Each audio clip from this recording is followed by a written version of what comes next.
That's the power of menopause at work, Lauren. But you've got to go through this death for this rebirth and this profound knowing to waken up. And then the final phase of the journey is just you emerging out of the cocoon, and that's a process all its own. The butterfly doesn't just burst out. It's kind of nudging and pushing, and you can't help the butterfly. You can't try and break open the cocoon for it, because it will never survive as a butterfly. It's the testing of its wings to get out of the cocoon, and that's what you will be doing a little bit as you emerge out of menopause and you find yourself in the spring of your post-menopause life.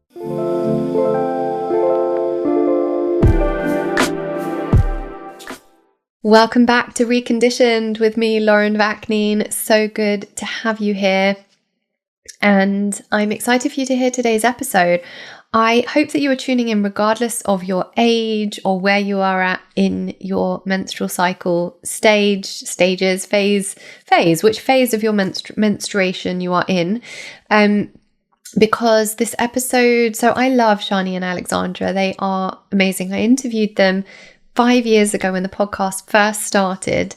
And obviously we've come a long way since then. They've released a new book. So their first book was Wild Power, and I read that and was absolutely blown away, which is why they were one of the first guests I invited on. It changed how I looked at menstruation and the cycle. I was already charting, but it encouraged me in a different way. But what it really did to me was give me this, I was about to embark on IVF and I didn't know if I'd be having a girl or a boy. We already had our son. But when I had Vida, I was so happy that I had that book. It was an education on menstrual cycle awareness. And I felt so happy to be able to give her that before she even gets to that stage of menstruation, because most of us didn't have that. And so I gained so much from it, and I kept following their work. And so now they've released this book, Wise Power, which is about menopause, heading into menopause. And I'm really passionate about this subject. I'm just 40 and I don't feel like I'm anywhere near menopause. But I feel like I have been preparing for menopause for a long time, i.e. nourishing my body, nourishing my psyche in a way that I hope that when I get to menopause, I won't suffer as much, or maybe I won't suffer at all. Who knows? Maybe that's a bit presumptuous, but I still believe that preparation for menopause is key. And so they speak about that in this book. Now, I don't want you to switch off if you feel like you haven't done enough preparation or you haven't lived as healthily up until this point as you would have liked, because they do speak about how you can still do it at any point. It's never too late, and how you can kind of reduce menopause symptoms and experience menopause in a much more positive light and understand what it is in terms of a season of your life, integrate it, and really move into that with just to kind of move into it in a more beautiful way, as part of your feminine cycle. So, and as part of this life in the feminine. So it's a beautiful episode. I love these ladies. They're so cool. And I hope you will gain as much from it as I did. And as usual, please do rate and review the podcast. It really, really helps. It really helps the podcast. Anyone who, if you're listening to this now thinking, yeah, I'm urging you, please go and just leave me a review, because I cannot tell you how much goes into producing a podcast. So much of my time and resources and energy go into this. And so if you have gained anything from this podcast, a way to give it back is simply just to write a review and give me a 5-star rating. It helps the podcast go up the charts, which is what we need. So, and the most important part of that is that then more people see it. And so more people can get helped by the content that I put out. So if you have gained anything, or you are gaining something through listening to this, please just take 30 seconds to go and leave me a review. Okay, all the information, of course, about this episode, anything we've spoken about, will be in the show notes, any of the links to their courses, their books, and everything else you need. And as usual, Thank you for being here. I really appreciate you.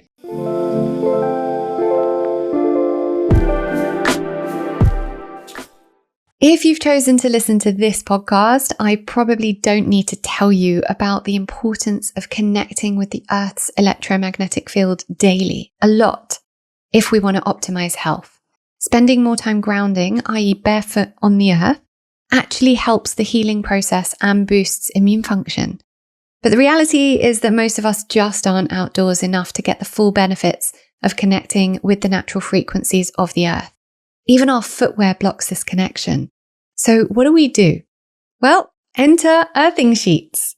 I have an earthing sheet in my bed from Roland Earthing, and I've not only noticed an improvement in my sleep quality, yay, but also an improvement in overall vitality. By sleeping on an earthing sheet, you restore the electrical connection to the earth that you miss out on by not being on the earth enough during sleep, replicating being grounded in nature. And it works best this way because our bodies repair while we sleep, and we're there for ages. So really, this is the most valuable time to maximize efficiency of your earthing practice. The sheets are made from organic cotton and they just go under your bed sheet.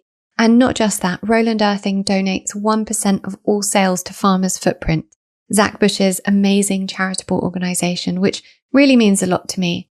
Earthing sheets are also said to be really great for children with sleep issues and cognitive challenges. So all in all, I couldn't recommend these earthing sheets enough. And you can get a 5% discount by visiting rolandearthing.co.uk. That's ROWLAND earthing.co.uk. And use the code Lauren5 to get a great 5% discount off your first order.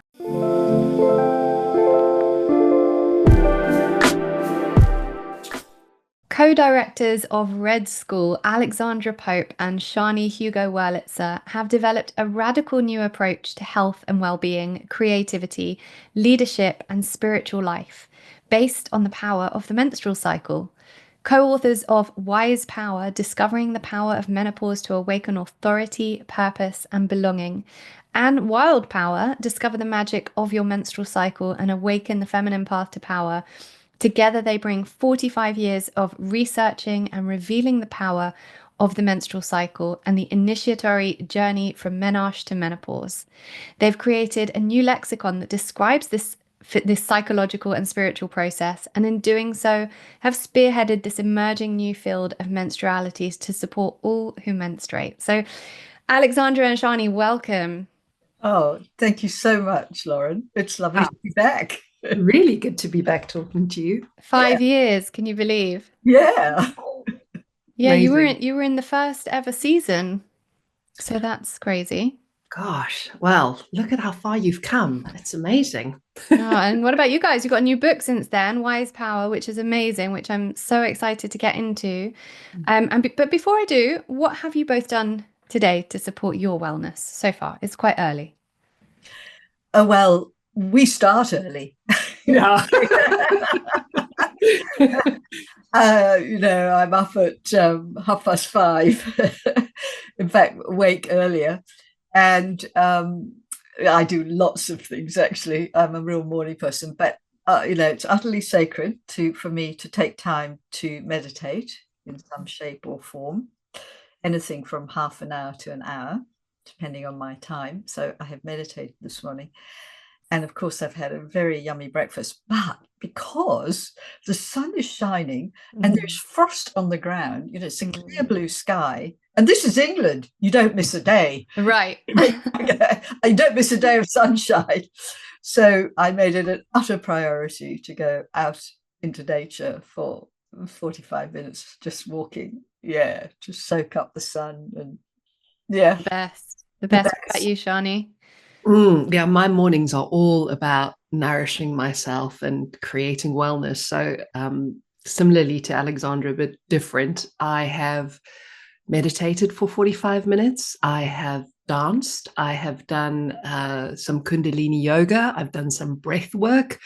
And I'm going to include in there, I had a delicious warm shower, because for me, water and particularly warmth is so medicinal. So that was a really sort of cherry on the cake this morning. I don't often have a lovely long language shower as part of that, but it was good today. I also feel the same about water and warm water. I was doing the cold shower thing for a long time, and then I actually stopped because it didn't feel anymore like it was nourishing my body. It did for a while, and then I felt like it was dysregulating my nervous system, and I didn't feel nourished by it, and so I stopped. And now I'm having my warm showers.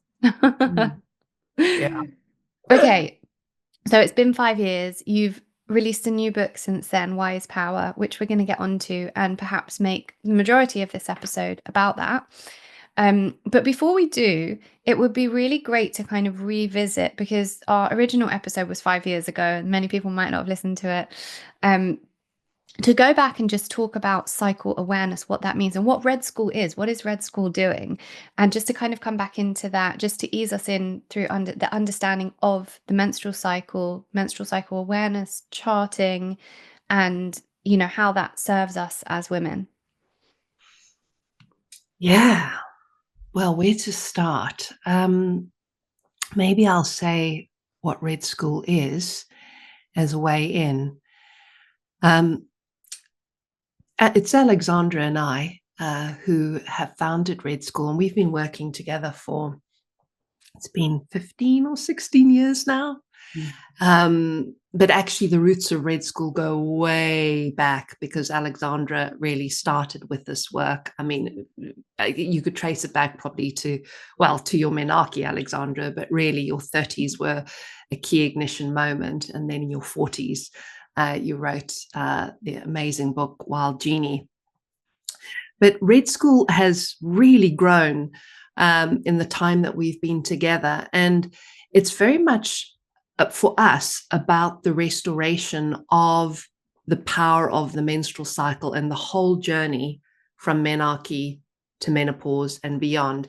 And when I say the restoration of the power of the menstrual cycle, what we're really talking about is actually the restoration of the spiritual practice of menstrual cycle awareness, and how the menstrual cycle and the kind of peak moments in that journey initiate us, how they really evolve us, mature us, grow us, and bring us into greater connection with ourselves and with life.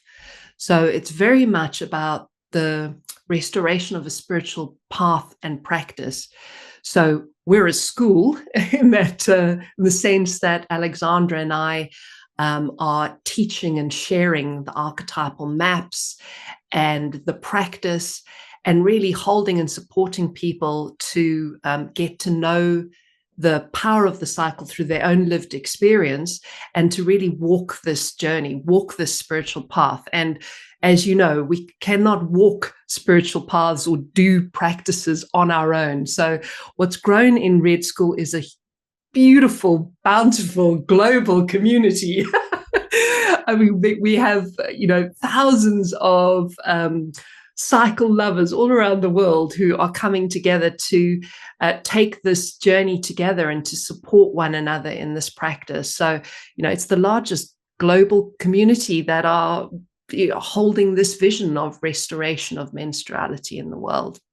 So that's what we're up to. And, we're our ambitions are big. We really want to see the world change. We really want the menstrual cycle to become front and center, and for menstrual cycle awareness and cyclical consciousness to be restored, in the institutions, in the education systems, in our family life, across the board. So we're going for it in this lifetime, at least. Amazing. You are indeed become a force. So we are so going for it. And I just want to sort of add in there, within that spiritual journey that we're articulating at Red School, this journey unfolds through sort of layers. So there's this wonderful foundation of work around self-care. You can just come and do this work to learn how to be well, to heal menstrual problems. And then as you step onto that path and start to practice at that self-care level, which is always the foundation you keep coming back to, then so the sort of psychological work can unfold, because there's a whole kind of tuition, if you like, from our cycles that supports us to grow up, for want of a better word, to individuate, to mature. And then it is that combination of forces that draws us into who we truly are, our calling, and the fulfillment of this spiritual path and practice. It's sort of built up on these wonderful levels. Yes. And so central to all this is this magic practice of menstrual cycle awareness. It begins and ends. The menstrual cycle awareness is the practice of this, unlocks the power of the cycle. So at its heart, it is attention to your cycle and valuing its rhythm, just like we value the day-night rhythm. You know, much as we might want to fight going to bed at night because we want to watch the end of some series on TV or something like that. Or resist waking up in the morning. Or resist waking up in the morning. And we all intrinsically know that, you know, if you don't get a good night's sleep, if you don't honor this rhythm, how it messes up your health. It is a foundational medicine caring for cyclical life. And so we're wanting to see the menstrual cycle valued in that as well. So it is respecting it as something that's really supporting us with our well-being. And so connecting to it through menstrual cycle awareness means paying attention, knowing which day of your cycle you are on. For example, Sjanie, what day of your cycle are you on today? Day 11. Day 11. Oh, you're in the good phase. Well, you see, it's so personal. But yeah, so personal, yeah. So. I'm day 17, so I'm just heading into the slump. Yeah. The second half of the cycle. But you know, for me, Laura, that second half was where I came alive. The first half was like, yeah, that's where it so reflects our character. And so I would wobble in the first half. Really? Yeah. No, I'm all go for those 2 weeks, those first 2 weeks. Yeah. Not the first few days of menstruation, but I'm all go, and then feeling great and sexy and all those things, just heading up towards ovulation. And as soon as I'm ovulated, I'm fine, but I'm just like, I'm fine.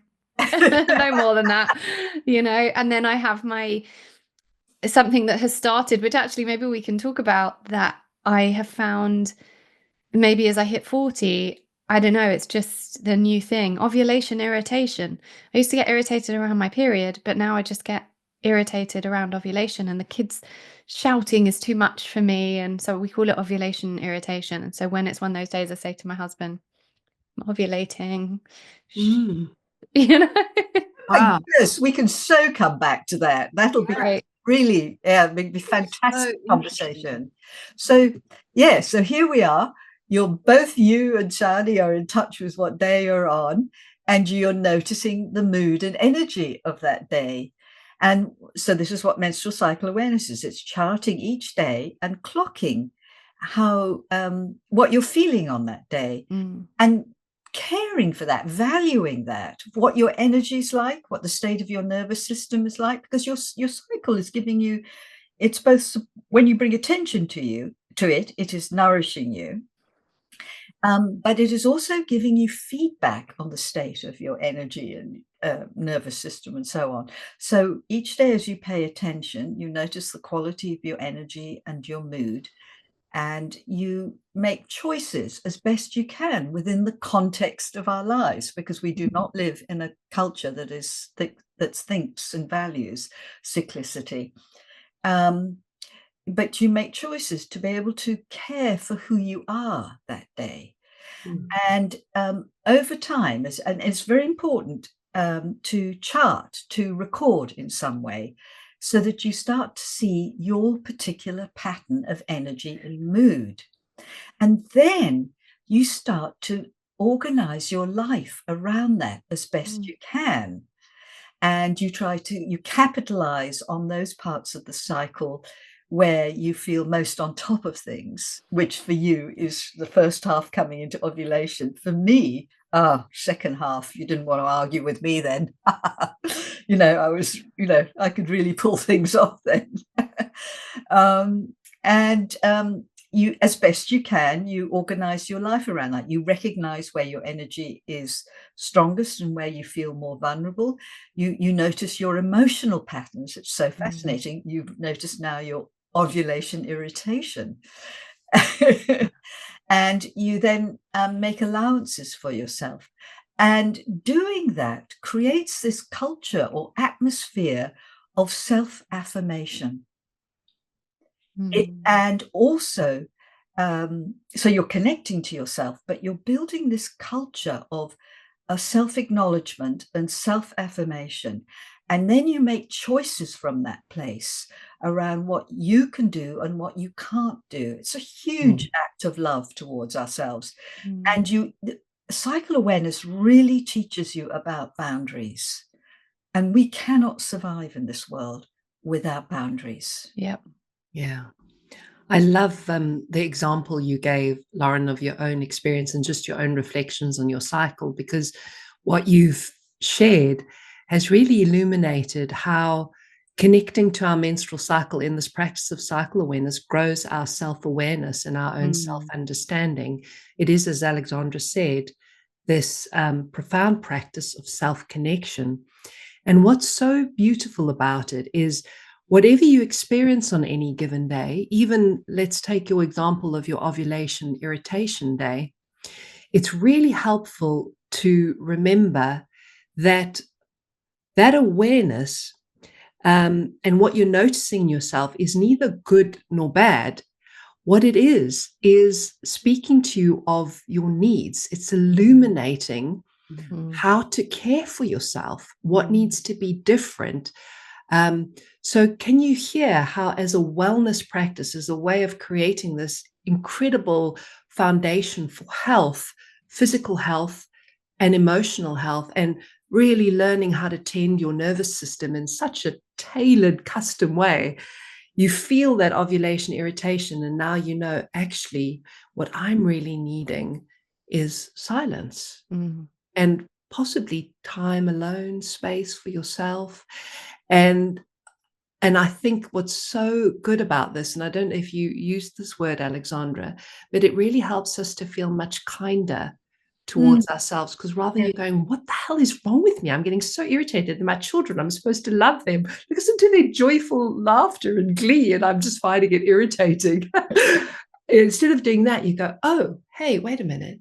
Oh no, they know it's all about me. I'm like, Mama needs quiet now. Last month I was eating, they tend to make a lot of noise when we're eating dinner. If we're eating at separate time to them, and they're just kind of, one's on a hoverboard and one's on a skateboard and they're zooming around. I took my dinner to another room. I was like, I just can't digest right now with this noise. Exactly. Yeah. And it becomes an act of kindness towards yourself rather than something you're making yourself feel bad about or wrong for. Yeah. It's very beautiful. And actually, just to add one other thought here, sometimes we can't meet our needs in the moment. We're at work and we're a bit suddenly overwhelmed, and very sensitive, and we'd love just some quiet, or to just go off and just have a little bit of peace somewhere. And sometimes we can't do that. But just the recognition, just the inner acknowledgement has an impact on our being. Right. I actually really, really want to emphasize that to people listening, going, but I can't, how can I, blah, blah, blah. And I want to say the act of awareness of yourself, even if you can't shift anything in the moment, actually that thought is a shift, is a 1% shift, and will empower you perhaps to even nudge for a little bit more when you thought you couldn't. So important, because, we do hear women say, yeah, but, I can't, it makes it, I'm always at work or I'm always with my kids, and there's no way I could look after myself differently, on the day of menstruation versus, 2 weeks before. So it's really about self-awareness, isn't it? It is. Yeah.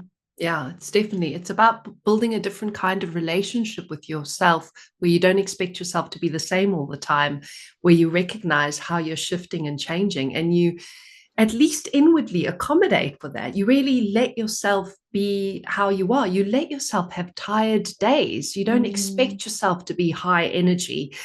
You kind of relax into that, and you be like, yeah, I'm in the second half of my cycle. My energy is waning, and this is as it should be. This is right and proper. Just like I start to feel tired at night before it's time to go to sleep. This is my inner rhythm inviting me to slow down. And then you be in a different relationship with yourself around that, because so often we all feel that we should be on all the time and be the same all the time and performing at our peak level and feeling good. Hey, we're not supposed to feel good in that way all the time. There are lots of facets to us. I think it comes back to what so much of my work comes back to, which is that modern life expects so much of us, and we have to show up regardless of anything. And our nervous systems are dysregulated. And so it's really hard to do all these practices even, So I always say before anything, when people come to me, wanting to heal from whatever it is, whether it's emotional, physical, whatever, none of that's going to be possible until we regulate the nervous system first, because, we're just completely dysregulated. And so even the idea of women charting their cycle could be overwhelming until they've regulated their nervous cycles, because modern life expects so much of us. It feels like another thing I have to do, whereas actually, if we just kind of regulate and help ourselves understand tune into the body a little bit more, I feel like that in itself is a nervous system regulation practice. Just tuning into the body, like you said, Alexandra, that self-awareness, it's key. But it is, that the modern world takes us away from this, honoring of the feminine body and what it needs month to month, week to week, day to day, So it's just, I feel like it's almost an act of rebellion and self-love of coming back to that. Beautifully said, Lauren. It's an act of rebellion and self-love. And we do see menstrual cycle awareness at its core as this extraordinary means of creating regulation in our nervous system. And just that inner noticing of, just making a choice, an inner choice to notice, to clock which day of your cycle you're on. So the only thing you have to do is note it in your diary. Oh, it's day 1 today. That's all you've got to do. And then you don't even have to write anything more. That's simple. Day 1, day 10. And then just as you're going about your business, just noticing the state of yourself. That is the beginning. And in our experience, one thing leads to another in a good way. You get more and more into it. Yeah. When I was at the Heal conference at Gaia in Colorado a few months ago, I took with me a jar of Wise Earth adaptogenic honey that I'd been using for an autoimmune trigger, and I left it on the snack table for people to try. On the second day, there was a group of producers and tech people standing around the table looking in awe about something, so I went over. Turns out they'd tried the honey. One of them said, "What the hell is in this stuff? I feel awake and alive for the first time in ages, and I only just took a half spoon 5 minutes ago." Then Kelly Noonan-Gores of the Heal documentary, who was hosting the event, was like, "Give me some, I need a pick-me-up." This was at the end of a very long, amazing, but draining weekend. She took a half spoon and instantly felt revitalized for the rest of the day. Within minutes, all the incredible speakers, Gaia directors, engineers, everyone was taking this honey, and it was like the energy in the room up-leveled in a way I've never seen. I'm telling you the story exactly as it happened, which is why I'm bringing you this here on Reconditioned. Wise Earth adaptogenic honey was created in response to founder Daniel losing his sister to cancer. It uses traditional Chinese medicine and cutting-edge extraction technology to create a potent adaptogenic honey designed to combat the current leading health issue, chronic inflammation, which is how everything starts. It's helped people from all over the world combat challenges from lack of energy to digestive issues to hormonal imbalances and a range of chronic illnesses. It uses the absolute best quality honey as a carrier of adaptogens such as reishi, chaga, and cordyceps to enhance both bioavailability and taste, ensuring maximum potency and effectiveness. Mix it into your coffee, whack it in your smoothie, or just take it neat on a spoon. You only need a little bit a day for the effects to work. And as I've seen from those around me and my own experience, those effects are huge. So visit wiseearth.uk, that's WYSE, earth.uk for UK or .com for US, and use code Lauren10 for a 10% discount. So I really would love us to focus on how menstrual cycle awareness helps us prepare for menopause and perimenopause, as we kind of understand our bodies more in that lead up. And then I'd love to go into everything that is in Wise Power about menopause. But before we do, could you just take us through just a very brief rundown of the 4 stages of menstruality? You mean the 4 phases of the 4 phases of the menstrual cycle? Yeah. Just for those who kind of aren't fully aware of, when we're talking about the stages we were in, ovulation or the luteal phase, and how you feel differently. So we liken the phases of the menstrual cycle to the seasons of the year. And we talk about them as being inner seasons that we experience. And each inner season, each phase has its own particular set of powers, qualities. There's a different kind of energy that we can access, a different way of being in each inner season. So menstruation is the inner winter, pre-ovulation is the inner spring, phase of ovulation is the inner summer, and the phase of the premenstruum is the inner autumn. So if you were looking at a 28-day cycle, which of course isn't what everyone has, but just to give you an idea, inner winter is from a day or 2 before bleeding until about day 5 or 6. And then inner spring is from day sort of 6 to day 11, in a summer from about day 11 to day 16, 17, and then your inner autumn from say day 17 until day 27 or so, just a day or 2 before bleeding. Perfect. And I found that seasons analogy really helpful personally when I read Wild Power, and I remember inviting you guys on the podcast 5 years ago because I'd read it. When did I read it before my daughter was born, and she's 6 now. And I remember reading it. I actually think I read it as I was about to go through IVF. And I remember reading it thinking, if I have a daughter, I'm so grateful, because I had a son already. And I thought, first of all, just to teach him about this, which I want to get to at some point, because I think that's really important. But to be able to pass this knowledge onto a daughter from the beginning is so incredibly empowering.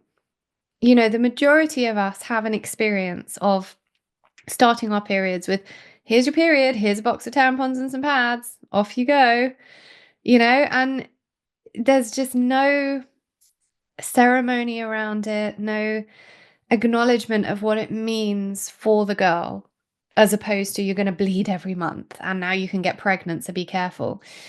And so I just felt so empowered as a mother of a daughter to be passing this knowledge on to her. And she's only 6, and we do talk about it already. She's aware of my cycles and my son as well, and my husband. And I think that's so valuable. So your Wild Power book really spoke to me in so many ways.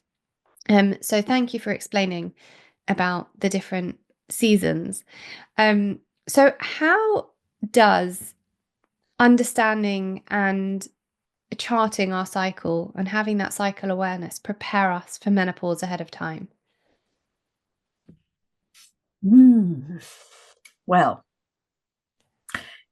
the menopause is the final chapter of a journey that begins at menarche. And there's an unfolding path that happens through menstrual cycle awareness, each cycle month after month, and each season of your life, Lauren. So just as Sjanie spoke about the inner seasons of the cycle, there's a sort of seasonal path on your menstrual cycle journey. And so, when your daughter has her first bleed, she will be stepping into the inner spring of her life. And that will take her up until about the age of 29, 30. She will feel in a sort of quality of that spring energy. And then at 30, she'll feel around that time, she'll feel a shift in priority and what's important. We've all gone through this, where we step into the summer of our menstruating years. And then around 40. And so I was really intrigued when you said, oh, I get ovulation irritation now. I thought, oh, yes, announcement of something here, I think. Yeah. That you are now stepping into a new chapter of your menstruating life, the autumn of your menstruating years, which will culminate at menopause, at the end of your 40s, early 50s, somewhere around there. Where you go into a winter season. So we think of menopause as like a wintering of our souls. And each of these seasons has a sort of psychological imperative and a process that's going on. So because you are practicing cycle awareness, you are really clocking the shifts and changes of your psyche, as well as, of course, your body, because our bodies, the needs of our bodies and the needs of our psyches, ourselves, are growing and evolving and changing. And this act of awareness through menstrual cycle awareness is building this marvelous acuity to ourselves, a self-awareness, but it is also really supporting us in building health, creating health in our being, because our needs change as we get older. You'll probably start to find, as you come into your 40s, you can't drink alcohol like you used to, or you just can't compromise on sleep anymore like you used to. You don't burn the candle at both ends because you feel it much more. And instead of going, what's wrong with me, and just drinking more and, partying more and trying to maintain this kind of summer energy in our being, you go, oh, I'm changing. So what you're doing essentially is negotiating getting older. And usually in our 20s, well, certainly in our 20s and 30s, we're living forever. By the time you're 40, you still think you're in the young club, and you push that for quite a long time. And then suddenly one day you go, oh, maybe I'm not quite in the young club anymore. I never forget that moment. I'm joking about it with a friend. You are actually negotiating getting older, and all the attendant concerns, worries, etc., that often go with that. However, when you are conscious of that, one, you're pacing yourself so much better. So you're really tending to your health. So you're maintaining strength, but in different ways. And you're discovering different types of strength, different types of power. Actually, you probably won't want to party for, every night like you used to. But what you're noticing is meaning surfacing more and more. So in your 40s, you'll be asking this question. This is the thing that comes up most, I think, in the 40s is, whoa, what's my life about? Because suddenly you realize I'm getting older. And I can't piss around like I used to, There's a kind of urgency that comes into the system. And because you're practicing cycle awareness, you're inside this process rather than being at the effect of it and battered by it. And so when we're battered by it, we are, they become symptoms, it becomes a problem. And we immediately think, oh my God, this is menopause. When in fact, it's not menopause yet. But the fact is, you are in the autumn of your menstruating years. And the autumn season in the menstrual cycle journey, in that inner season, is the classic feedback moment. So as you are doing cycle awareness, and if you're noticing changes, if you're suddenly noticing you're getting more tired, or you're suddenly getting crankier more of the time, or whatever is coming up for you, or perhaps you're getting menstrual health problems, which can sometimes start to occur at this point. It's not a given. I really want to emphasize that. But sometimes it happens, the changes in our cycle. This is feedback about your overall health and well-being. And you can either get pissed off with it, angry about it, fight it, or pathologize it and give it a label, or, and I'm not saying labels are bad, by the way, you might want to do that anyway, but don't turn to it and go, this is a sign, this is a signal, I've got to attend to myself more. And you start to make different choices about your health and your whatever you need for your well-being. So what you're doing is you are staying with yourself, in connection with yourself, negotiating these changes in consciousness, changes in needs, establishing ever stronger boundaries and much more self-awareness about yourself. So it's like you're rooting into yourself more and more and more, so that by the time you get to menopause, you have, how can I describe this, Sjanie? Because you're negotiating it right now, in a way, we would say, because you're not menopause, but the autumn of my menstruation. Yes, Sjanie's really in the latter sort of years. I'm 48, and I feel the kind of autumn of my menstruating years very, very strongly. But I'm not yet in the inner winter, the menopause. Yeah. But what you'll notice as you come into your later 40s is just more and more clarity about boundaries, what you're able to do and not able to do, what your needs are, who you are. And this is everything in preparation for menopause, because at menopause, you're going to go through a big initiation psychologically and spiritually, where you will feel like the ground completely goes from under you, and it will feel like a death, like a huge ending, an ending of an identity you've built up over years. And it can feel like the end of the world, and that your life is over. It is not. Actually, I want to say at 72, your life is just getting going at menopause. And menopause really brings you into a whole new rewiring of who you are and what you're about. And how you meet that will be everything in terms of your experience of menopause. I remember, from what you were saying about kind of when you get to your 40s and that inner autumn, I always remember my mum saying at 40, that's when she started saying, but who am I? What about me? And I see it now. So I think my mum ingrained that in me because I think that was her experience as well. For different reasons also, things had always been very tough. And so that at that point she was like, what about me? But I see it with women, I work with hundreds of women and it's the same story, coming towards 40. What about me? Who am I? Where do I go now? It's classic. That's actually the most beautiful example. Really beautiful. And I don't think it's people call it a midlife crisis. I don't believe it's a midlife crisis. I believe it's the opposite. I believe it's we never, not in all cases, but many of us didn't know who we were or give ourselves the time to explore that. And I'm not saying this is everyone's experience, but the majority of women I see the experience, and I'm not generalizing, but just the experience a lot of women have is they meet a partner in their 20s, in their 30s, they're having kids.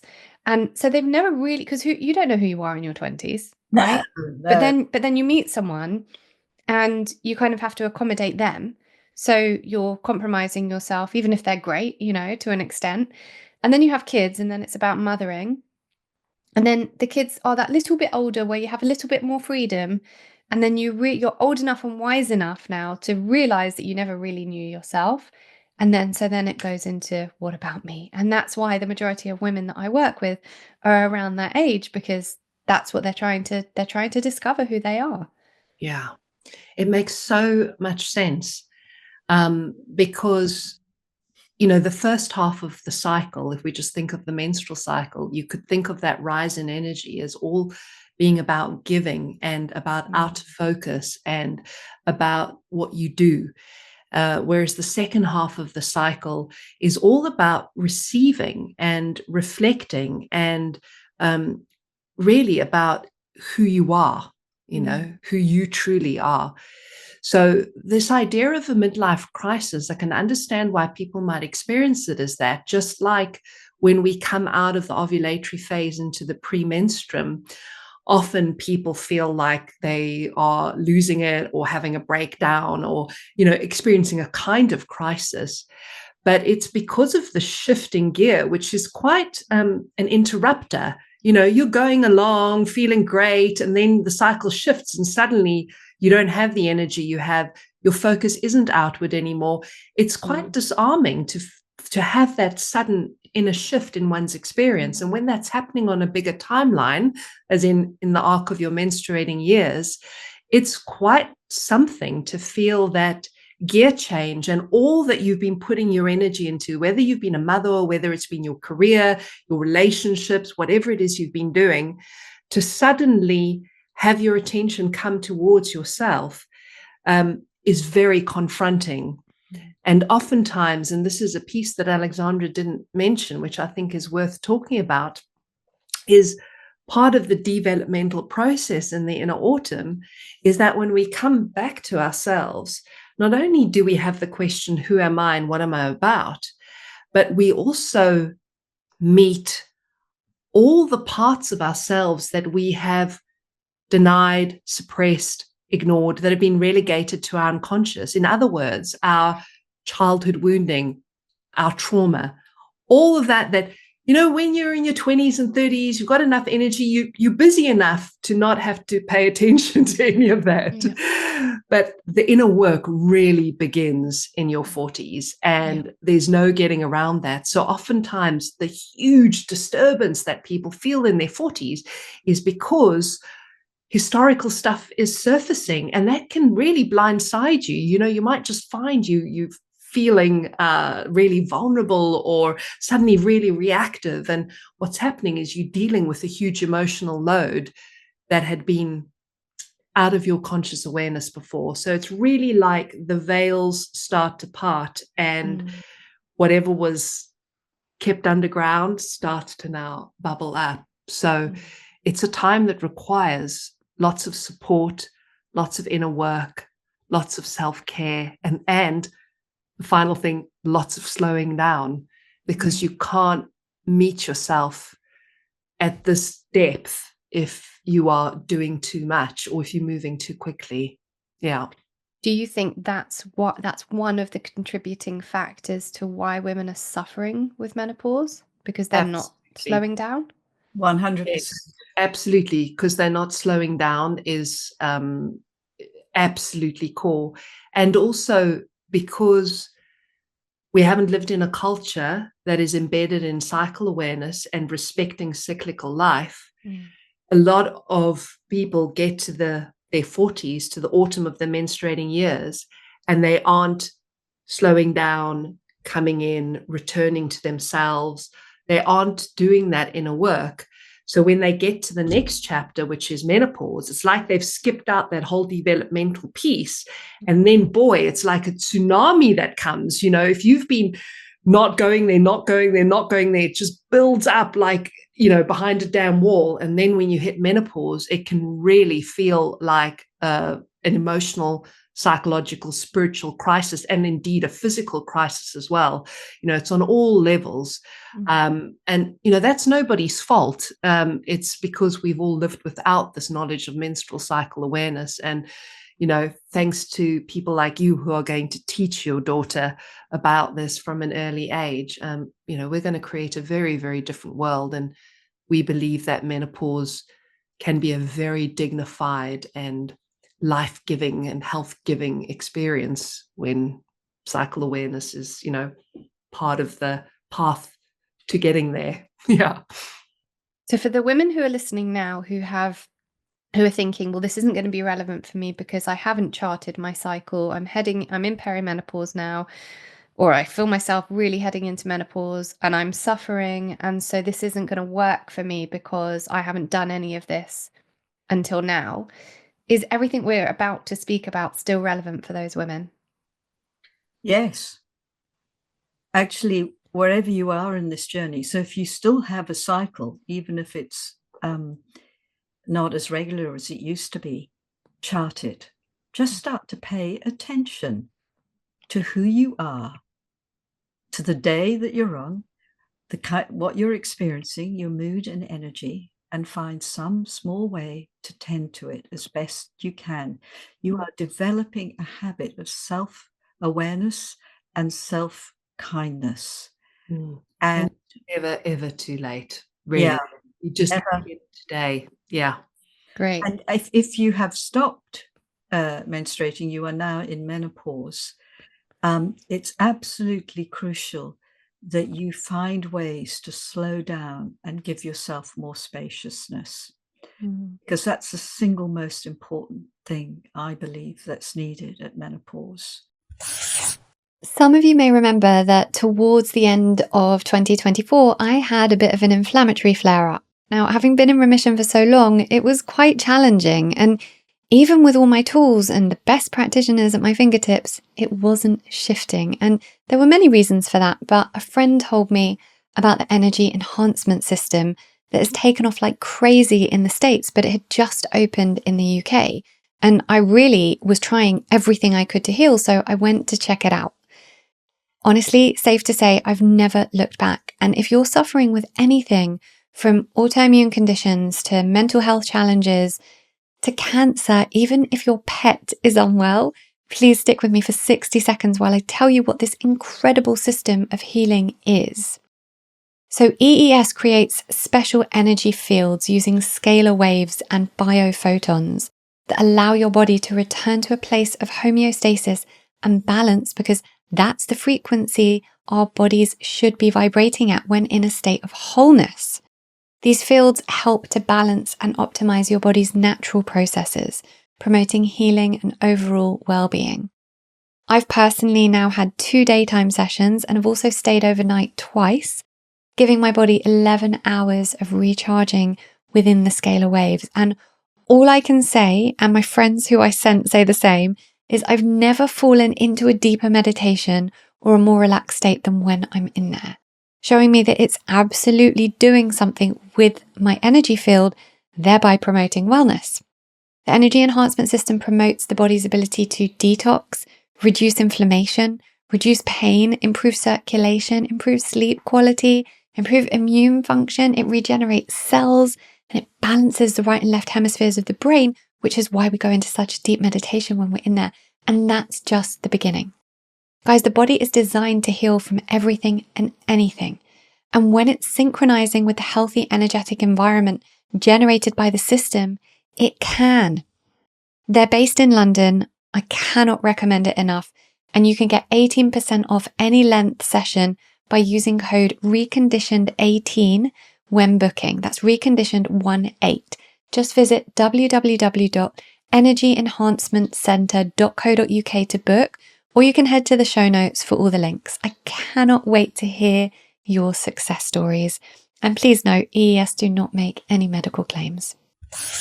Everything you're talking about reminds me of, since we last spoke, I became an unofficial student of Women Who Run with the Wolves by Clarissa Pinkola Estes. And it has been a life-changing body of work for me that I bring into my own work in terms of understanding the woman's psyche. And as you were saying before, kind of the things we suppress and the ways that the woman's experience, the feminine experience, is suppressed in itself. And everything you were speaking about kind of brings me back to that. I mean, when I think about Women Who Run with the Wolves, I have this like warmth inside from what that book has done for me.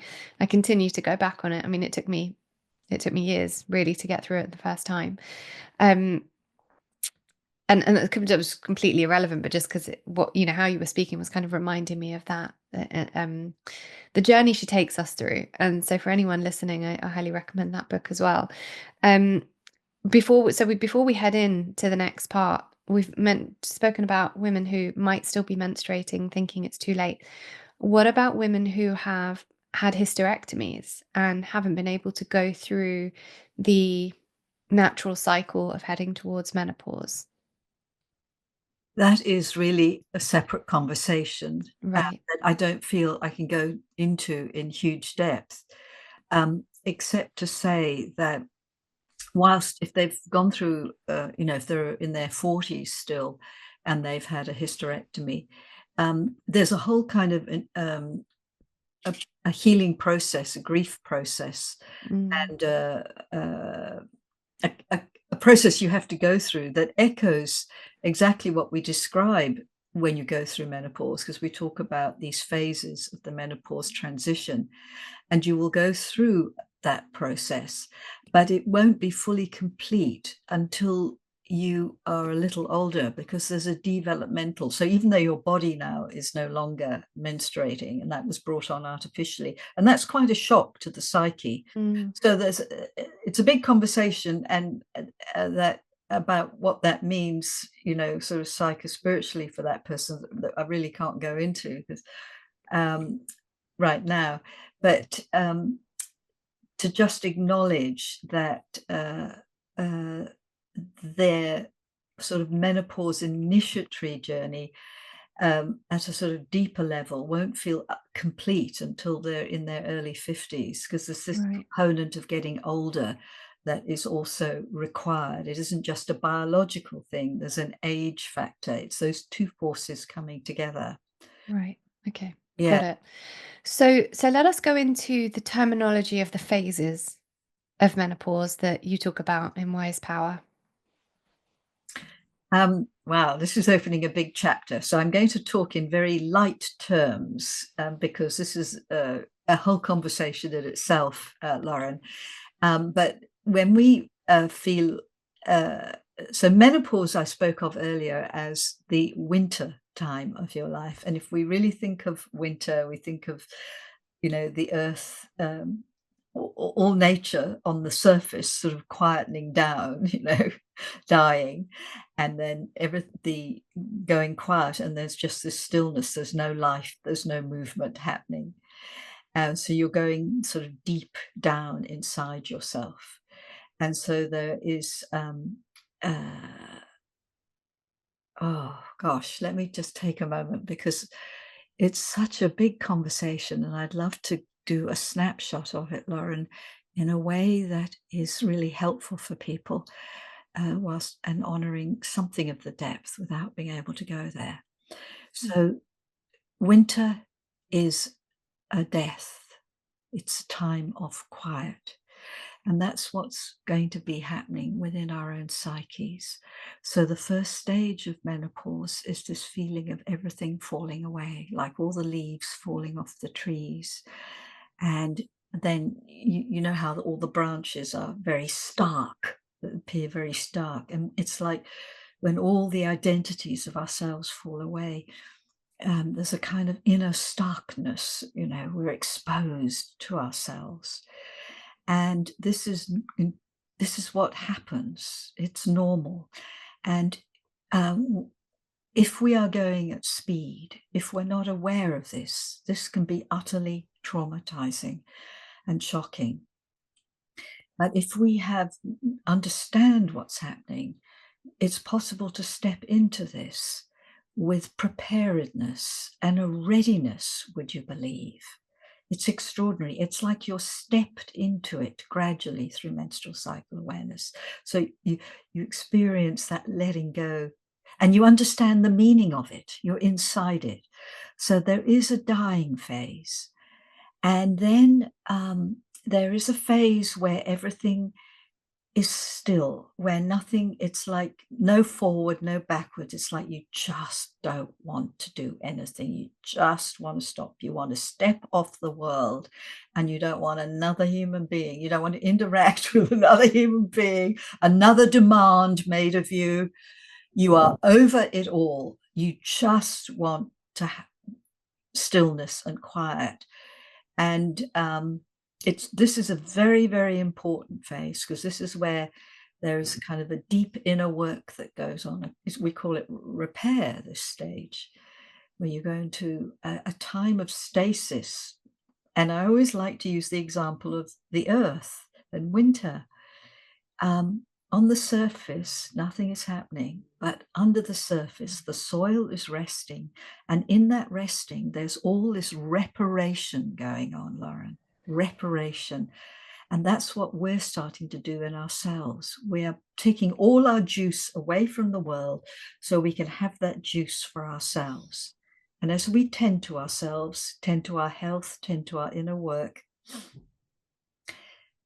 oh, the magic of this. Something starts to shift. There's a change that happens. We'll start to see the new life come. And what I'm actually reminded of, and this is a great analogy, is the what becomes the butterfly, Sjanie? The caterpillar. The caterpillar. That's It's right. so old history for you now. I know. It's been years ago. You don't remember being a caterpillar. I don't remember the caterpillar, but you are like this caterpillar going into the cocoon, and that repair stage is utterly you, deep, deep, deep, deep down in that cocoon, mush. The caterpillar goes to mush. You are mush. Even as you are going about your business in the world, inside, you will feel like mush, like there's nothing there. There's no future. There's nothing. But there's magic happening there if you know how to tend to it. And of course, our book goes into great detail about how to tend to each of these phases.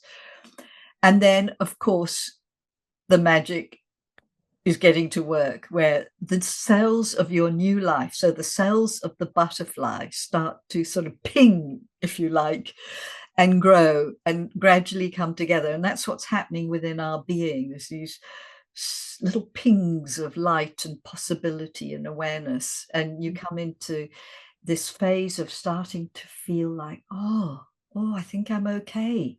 Oh, there's something here after all. I'm alive. Oh, I'm a somebody. I have something. You start to recognize yourself. Oh, it's such an exquisite moment in the menopause journey. And it's this deep work of self-acceptance in a nutshell, self-recognition, profound getting of who you are. And then accepting that. And it's accepting yourself, warts and all. I was really thinking this morning, like, perfection hits the dust in menopause. Perfectionism is over. Menopause kills perfectionism.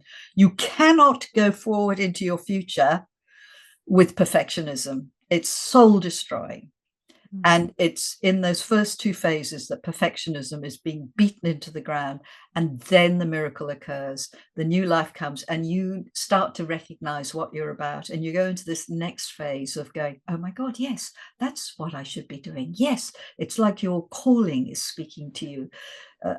There's signs of what you really need to be putting your life force into.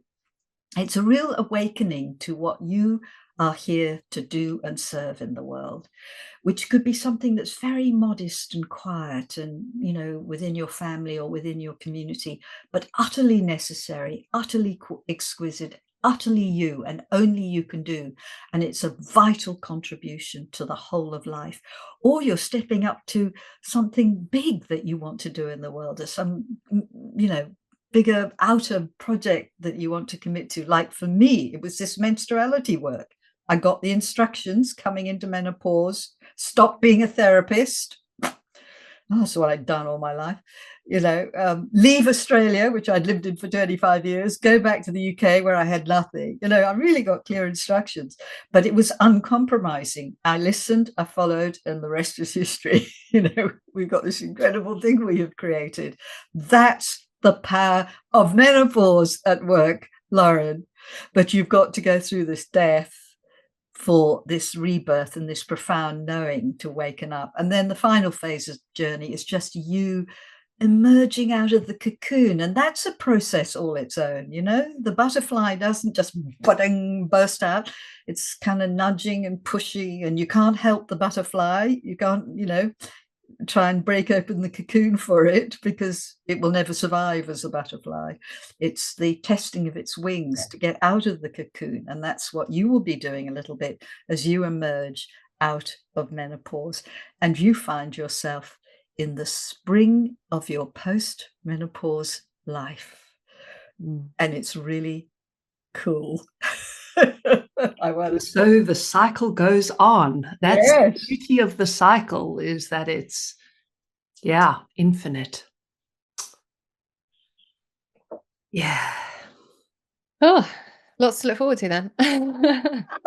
But I want to really emphasize here, Lauren, that this thing of being prepared for it, and you are ready for it. It's a dignifying experience. I felt ready to, I remember thinking very consciously one day, I'm over the cycle. I don't need it anymore. It felt complete. Even as I had to just really go through this challenging process of, boy, did I see myself, my shadow, and it wasn't pretty. That was not comfortable. But because I had been doing my inner work, I had muscle, I had skills. And actually, one really important thing to emphasize here is that, and this is the tragedy, because we don't value menopause in this way, and we don't recognize the needs of women and people going through menopause, the majority of people do not have the resource. They are not resourced. They don't have the support, the resourcing, and that's the tragedy. There's no one at fault here. It's just a whole societal thing that needs to shift. But I just really want to acknowledge that one needs to be resourced, to have resources, to feel one is supported. But that's what we're trying to build through Red School, that kind of information and so on. Sjanie, is there anything you would add to that in terms of the phases of menopause and what kind of the purpose of Wise Power was? Just listening to Alexandra describe that, I think I want to name that this is a very deep inner process that you go through while normal life is going on. And because of that, it sort of requires, I don't know, a different way of living. I want to be really practical about this and just say, life can't go on as normal when you're going through something like this. So anyone who's been through the initiation of motherhood knows this. You just can't maintain normal life when you're in that like postnatal time. It's just, even if you have fantasies that, this isn't going to change my life, I'm just going to keep, it just is not how it works. Something has to give. And so really there's a real need. And actually the phrase that's coming to my mind is, when all hell breaks loose, or when the shit hits the fan, or when the going gets tough, we got to come back to basics. And by that, I mean wellness, taking care of the basics in our life. So all the stuff that you're teaching, Lauren, and everything that Menstrual Cycle teaches us becomes foundational. It's like, what can I do today to take care of my well-being and health in the best possible way? Because that is the most profound resource. And when you're going through something very big and powerful and strong, you need the basics. Am I moving? Am I breathing? Am I eating well? Am I getting enough rest? And am I having enough time alone? These kinds of things. So I just wanted to bring that piece in, that it all comes back to creating wellness in whatever way, shape, or form you can. Yeah. Yeah. And how much because you spoke about kind of the inner journey, how much does the external journey of looking after our bodies play a part, or play a part in how much we suffer come menopause? It's profound. it's just as Sjanie said, it's the basics of,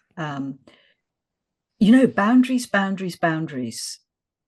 putting boundaries in place, boundaries, guarding your sleep like a mama bear, guarding your rhythmic life, daily rhythmic life of regular meals. Don't let your blood sugar levels crash. I'm really as basic as that. And eating quality foods. So cut the crap. And I would even say drop alcohol. And so it actually is, diet can have a profound effect. Yeah. And all that sort of nervous system work, the regulation work, for instance, that you would be teaching, something like yoga nidras. I know they're saving people's women's lives, something like that. Any kind of nervous system regulation thing will be beneficial.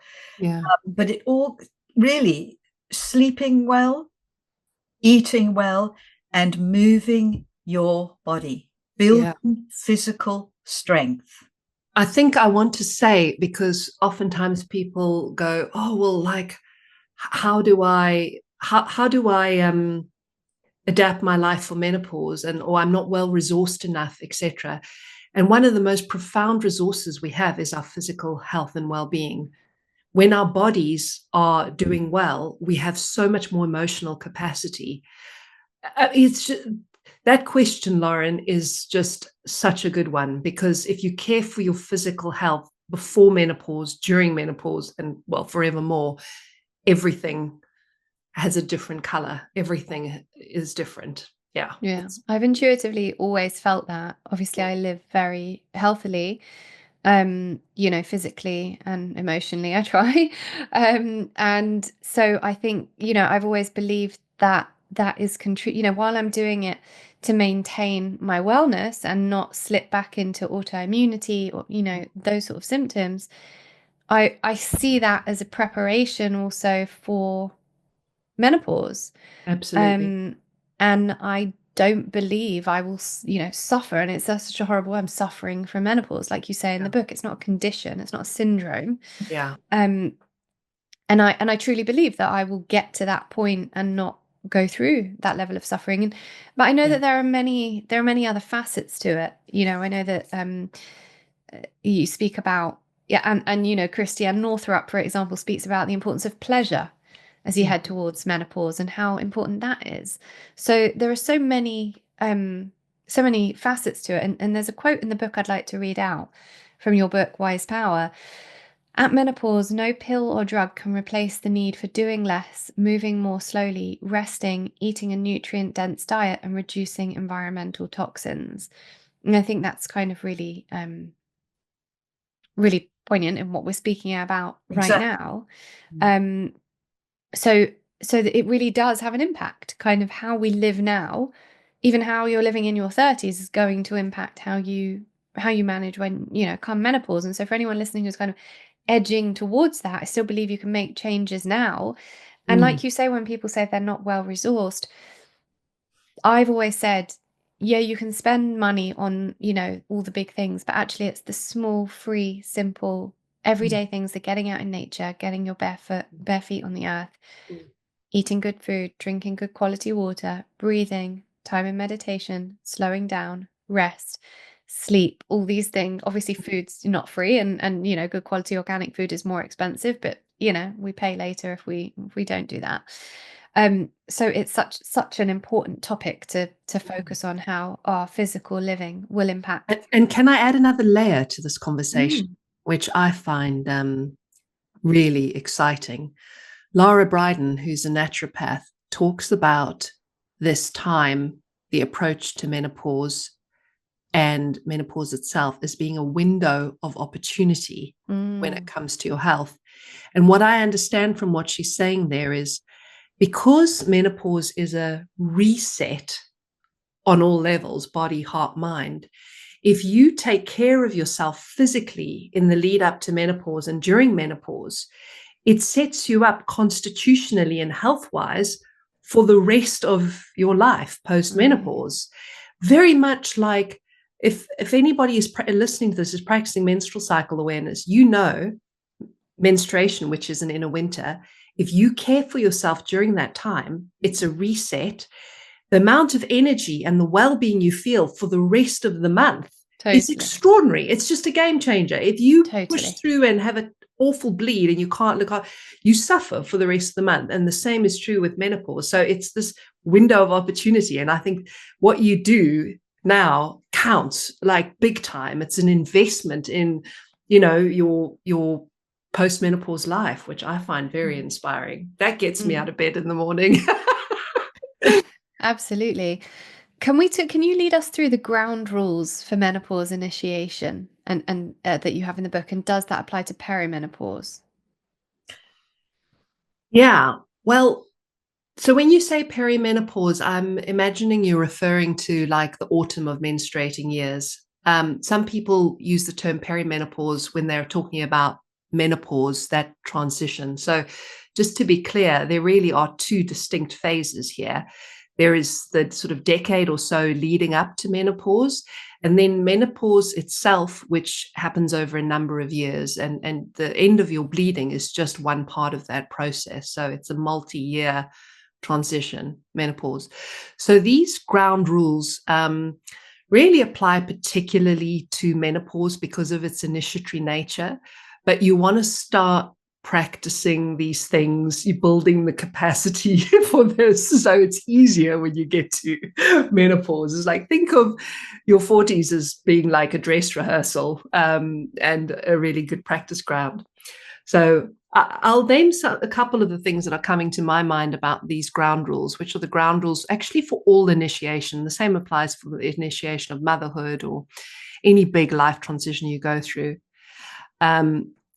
The first one that's coming to my mind, because you mentioned it so strongly, Alexandra, is to do with perfectionism and dropping your standards. Basically, lower your standards. Don't expect the same from yourself as you used to be. This isn't permanent, by the way. It's just for a while. Just, aim for a B, not an A+ with everything you do. Just do everything just a little bit below par to really let yourself off the hook. Can I just add, it will be good enough, folks. Right. B is still good enough. Just saying. Yeah. Alexandra, do you want to name another one? Anything else coming to mind from that list? I actually don't. It's not front.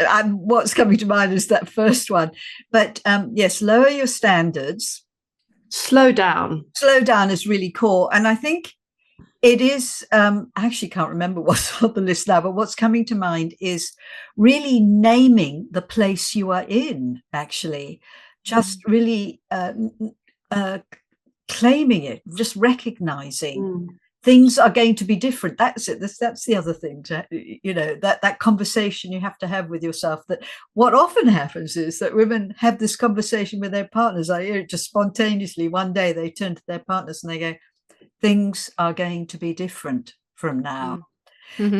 Meaning I am not going to be doing everything like I used to be doing it. And you have to now pick up the slack. That is what's, hidden within that. Right. And you actually have to have that conversation with yourself. You have to go, things are going to be different now. We're going to do things differently. Yeah. And the other one that's really key is because you're in a winter time, it's about stripping your life back to the basics, to the essentials. We've all felt this if we've had children in early motherhood. It's like, just do the basics to get through the day. You're not trying to excel, but really you're cutting out a lot of the extraneous stuff in your life. It's very much about staying with only what needs to happen and only what absolutely needs to be done. So I think that's important so that you can tend to yourself more. And a big part of that then is being flexible with yourself and adaptable and knowing that some days you just won't quite have it in you to do what you thought you should do. And, and you adapt. You really let yourself be different because you are different. You are changing. I actually think that's really important what you've just said there, Sjanie. It's just constantly reminding yourself that you are changing, that things are going to be different, that things are going to be different conversation. You're not failing, you're changing. It's the perfectionism thing that's in the background. Yeah. And yeah. The other piece which you mentioned there before was pleasure. And I think this is really important as well when we're being stretched in our lives, which is what initiation is. It's so important to have things that nourish you. And this is where pleasure, creativity, doing things that feed your soul so that you can actually maintain some sense of goodness in your life, whatever that might be. For some, it's gardening or, some creative hobby. But that is really important.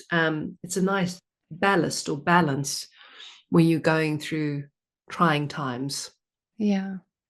Yeah, and I know that, Christian Northrup even goes one step further with pleasure and actually talks about physical pleasure and the importance of not losing that connection to your sexuality and your sexual self during menopause. And to, she I think she did some, not a study, but there was some sort of something around women who were having sex more regularly in the lead up to and during menopause actually had far less menopausal symptoms.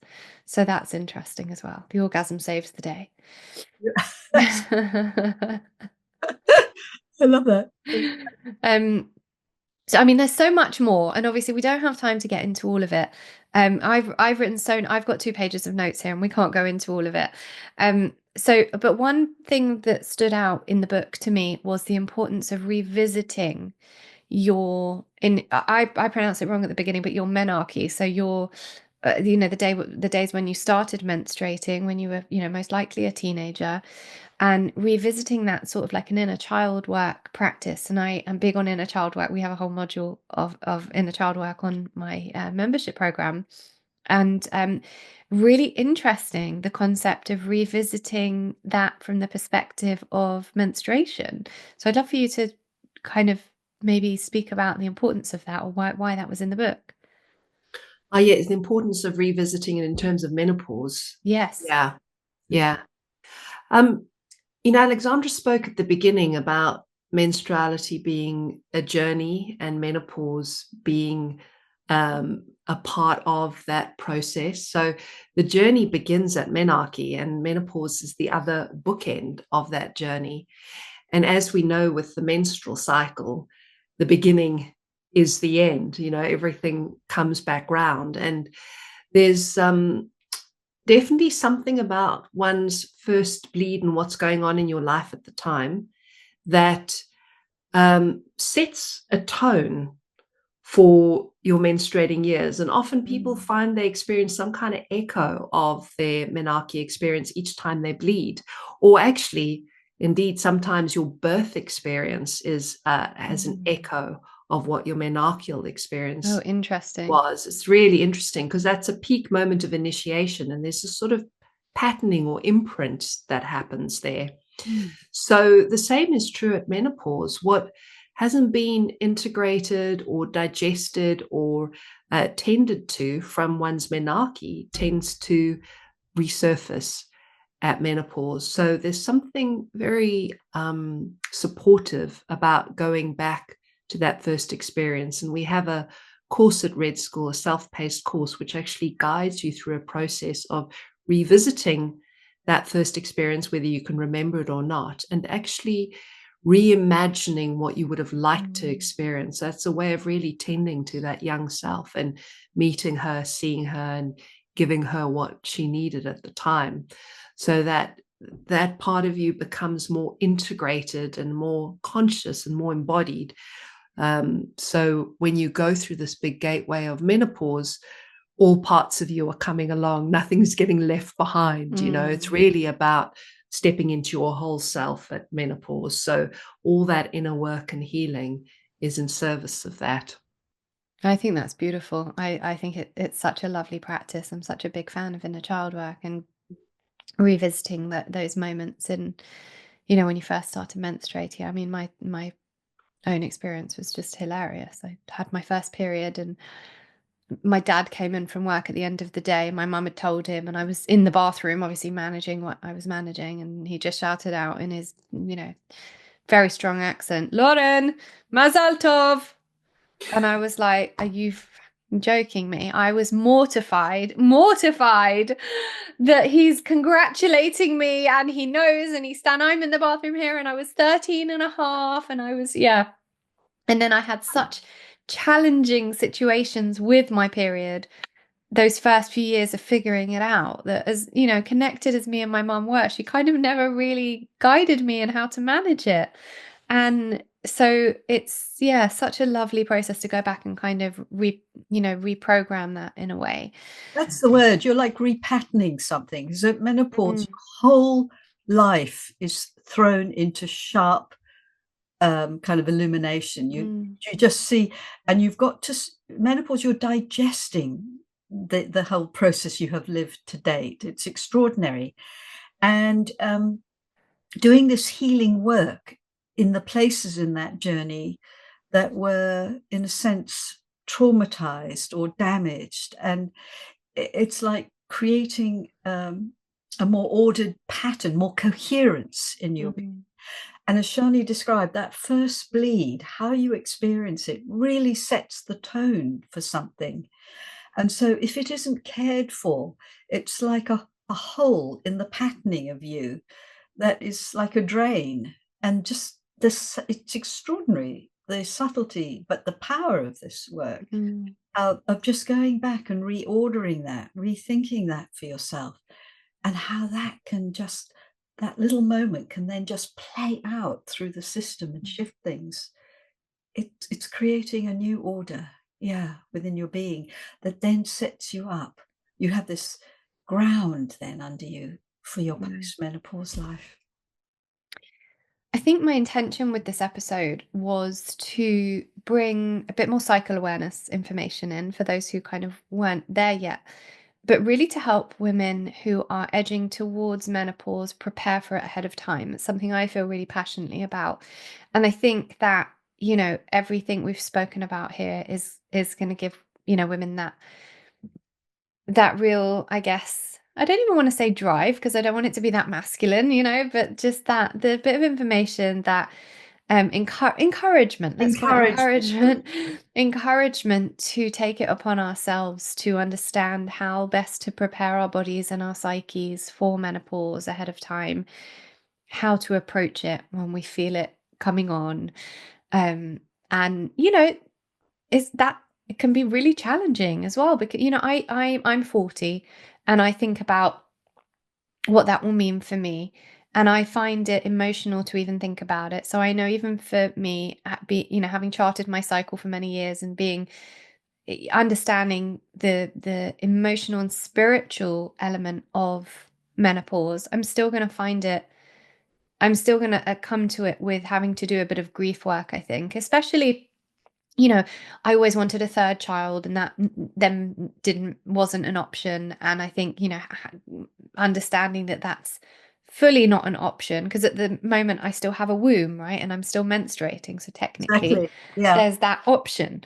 So I think that there is some grief involved. And from the perspective of, you know, my sort of work, it would be coming to it with an element of somatic healing and moving that grief through and out the body and kind of being able to accept it without too much of the holding on to what we're losing, but trying to see what we're gaining. And I think, Alexandra, you spoke so beautifully about that, probably from your own experience, you know, with what you've gained. So I think it's been just a really beautiful conversation to help women, to give women that information that they may need as they head towards menopause, to help them prepare, you know, emotionally, psychologically, and physically and spiritually. Thank you, Lauren.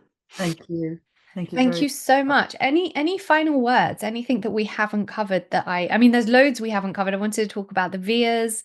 I wanted to talk, you know, other things that are in the book, but people can go out and buy the book to read all about that, which I highly recommend, because, you know, as you said, Alexandra, when I mentioned one of the topics, it's really hard to kind of go into such, you know, deep topics on a podcast all the time. So we've covered the basics and we've covered kind of what it means to actually start this process, but actually reading Wild Power, joining Red School are great ways to go deeper into this. But is there anything that we could have mentioned that we shouldn't?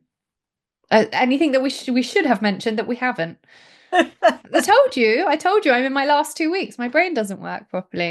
The brain does work properly. It's a different kind of brain. Exactly. To an a little bit less sharp. Much more intuitive. You've got to just rely on a different capacity, but it absolutely does work. Now, I feel very complete, Lauren, and there is so much more to say. We have it's very deep and rich and multifaceted, our work and the Red School curriculum. So yes, just to invite people to come and explore. We have a podcast called the Menstruality Podcast, which is a fantastic free resource where we dive into multiple topics and we get to spend an hour on each one. And then we also have a free course called Love Your Cycle, which is a very good introduction to the practice of cycle awareness and getting to know the inner seasons. So I really welcome people to do that. And yes, our books, which are available on Audible and to read. So yeah, there's lots to learn. If this has excited you and intrigued you, there's lots to learn. Amazing. I'll make sure that all those links are in the show notes. So if you're listening and you would like to do the free course, you would like the links for the books or Alexandra and Sjanie's podcast, all that will be in the show notes. So ladies, thank you so much. This has been just beautiful. I love speaking to you. I'm upset that we left it so long. So we'll have to get another one in where we go deeper into a specific topic at some point. Yeah, I'd love that, Lauren. That would be super. Thank you so much. Thank you. Thank you. Have a beautiful day. You too. Bye-bye. I hope you enjoyed this episode of Reconditioned. I am honestly so grateful to each and every person that tunes in. Thank you also for taking responsibility for your own well-being. You should know that just by choosing to listen to podcasts like this that further your well-being, you're moving more deeply into abundance consciousness. Now, don't forget, I have a bunch of free resources over at laurenvakneen.co.uk, as well as every recommendation you could ever need in regards to your well-being on the LV Recommends page, all categorized for your ease. Thank you also to our sponsors. These episodes would not be possible without them, so make sure to check them out and get some pretty awesome discounts on the show notes. And of course, make sure you're subscribed to the podcast so that you can get updated each time a new one is released. Thank you. I appreciate you.